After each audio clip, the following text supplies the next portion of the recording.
You are about to hear an absolutely wild story. Now, Miriam, you are a Christian who was born and raised in Lebanon, but now you are banned for life from going back to your homeland. Tell us your story. So, my dad was in the last army that fought Hezbollah, the Iranian proxy, on a Lebanese land.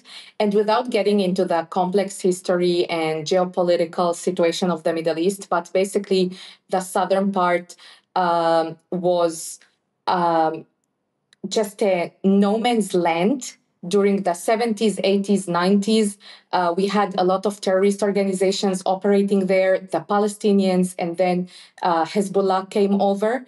And the citizens of the southern part of Lebanon had no protection.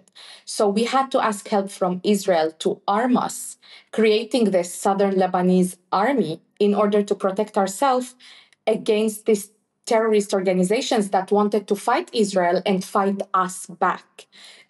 So in 2000, when Israel withdrew from southern Lebanon, we were called traitors and we had to run for our lives because we were threatened to be slaughtered in our beds. And we obviously ran to Israel. And since then, I was 5 years old in May 2000. And since then, we are exiled from our country. I grew up in Israel. My community, the Southern Lebanese Army community, managed to integrate in the Israeli society and assimilate, but we still preserved our Lebanese identity, our Christian roots, culture, beliefs. You know, I'm a very proud Christian. I'm a very proud Lebanese, but also very proud Israeli. And the more I grew up, I understand that having this background and my story is just, a blessing in a way. Although it's a tragic story, it's a blessing that allows me to be a bridge between these two countries and these two people and religions, and just, educate both sides on each other. And that's what I do. Hmm. Well, you probably have one of the more unique perspectives and contexts that I can even imagine in the Middle East. Now, obviously, a lot's being said about your country, Israel, in the news, and not that's not a new idea. But when you have such a unique understanding and can see things from so many different angles, what are some things that you hear on social media, in the news, not just recently, but just in general, I guess, that you're able to maybe have a different understanding of the reality of situations? So obviously, when you follow the news on any topic, actually, you see the extreme, you see the worst of stories. And people who actually live here in Israel, whether they are Arabic speakers, whether they are, Jews, Muslims, Christians, Druze, the reality of our life is very different than what it's told in the media. And being Israeli is very complex. It's not black or white. And there are many people here and many opinions and many backgrounds and many cultures and many point of views. And there are many stories in the Middle East itself that the world doesn't know and the media doesn't shed the light on, that people just watch the news and they have an opinion about what Israel is and what's going on here and what people want, which is most of the time completely inaccurate and based on just um, one article that someone read. And what I what makes me really mad, that is happening right now, whether on social media or on TV or in the USA, on campuses and so on, is that these very woke people, I hate this word, but it's like the woke generation and all these influencers, they are not educated and informed enough on what's actually going on the ground, and they just take stand and and make big headlines and statements without really understanding what's going on. And one of the things that I cannot not talk about is when people are walking around with Hezbollah flag or Hamas flag without knowing that the agenda of this terrorist organization is not only creating this Sharia state, but just impose their ideology and their mindset on everyone, every minority, and everyone here in the Middle East. They don't understand that these are actually the extremists that we, moderate people here in the Middle East, are working so hard to fight. And they just very proudly walking around praising them without understanding the context they are, operating in. This is one thing that is just infuriate to me. Wow, that is so very helpful, my friend. When it comes to the attention, when the world thinks about the Middle East, they obviously think about the conflicts in and around Israel. But one thing that's almost completely ignored, and you know this probably better than anyone, is the Christian population of the Middle East is being decimated from Syria to Iraq. I mean, you go down the list. There used to be these Bethlehem under the Palestinian Authority. There used to be huge Christian populations all around the Middle East, and the Middle East is just being emptied of Christians. Why do you think no one seems to care?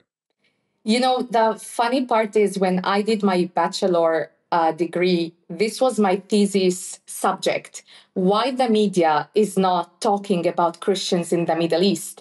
And back then, I was super young. I didn't understand anything in what's going on here. And slowly, I understand that it's not sexy. No one cares because, there are much more interesting things that are going on. There is a very clear, villain being Israel, a very specific victim that most of the time are Palestinians. you know, no one cares about little injustices that are happening to Christians. No one cares that the Christian population in Gaza has been decreasing since 2005 when Hamas took over because they were terrified because Hamas agenda is very Islamic Brotherhood, which is very extreme Islam. They are against everyone, Christians, Jews. So no one knew it. No one knows about it. Even to this day, the media is not talking about the fact that Christians are being raped, kidnapped, and slaughtered in Syria, with many terrorist organizations very similar to ISIS are operating right now. To me, it's just very very sad. I don't think that anyone can put his finger on why it's not getting more attention. Maybe because we have other conflicts that, again, as I said, are more interesting, and people want to have a side. People want the villain to be very clear to them, and they want the victim to be very clear to them. And Yeah, I mean, I've been doing this long enough that there's a genocide against Christians happening in Nigeria right now. It's horrific. It's barbaric. They're using machetes on a daily basis to kill little children. exactly. No one cares. No one cares. And Churches you are talk about being churches are being burned in Egypt, in many parts of Egypt, yeah, to this day. No one cares about yeah, it. It yeah. I mean, just it really is. I hate, you hate saying the word woke. I hate saying this, but it's so true. If there's no Jews, there's no news. sometimes it What a feels like this. disservice. Sometimes it feels like this, and Yeah. it's very sad. Very sad. Yeah. Well, on a positive note, you are part of an organization called Sharaka. I hope I'm pronouncing that correctly. Yes. Can you maybe, in closing, give us an insight into what you're trying to do to push back against all of this madness? Yeah. So in Sharaka, we are actually trying to talk about the Abraham's Accords that opened a new world to us people in Israel with our brothers and sisters in the Emirates and, the Gulf countries.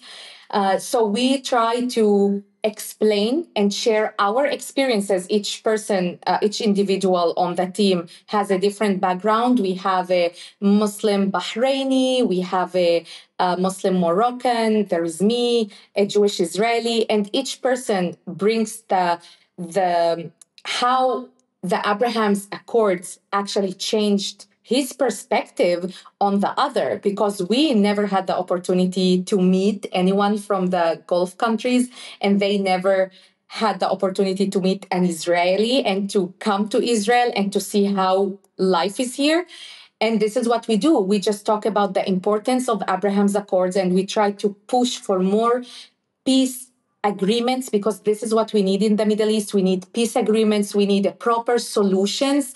We need more moderate voices that actually come to the front and bring people together, and shows that even though and despite our very, very, very different upbringing and backgrounds and beliefs, when you have the same values at the end of the day, this is what connects you.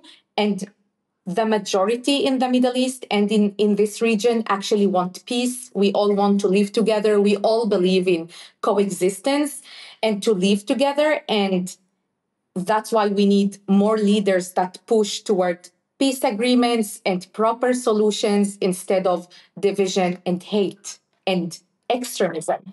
What an important voice you are, my friend. It has been an absolute pleasure speaking with you. Toda Oba. Thank you so much. Shukran. Thank you. God bless. We're going to have you back on, Miriam. You are incredible. But as for now, God bless, my friend. Thank you so much.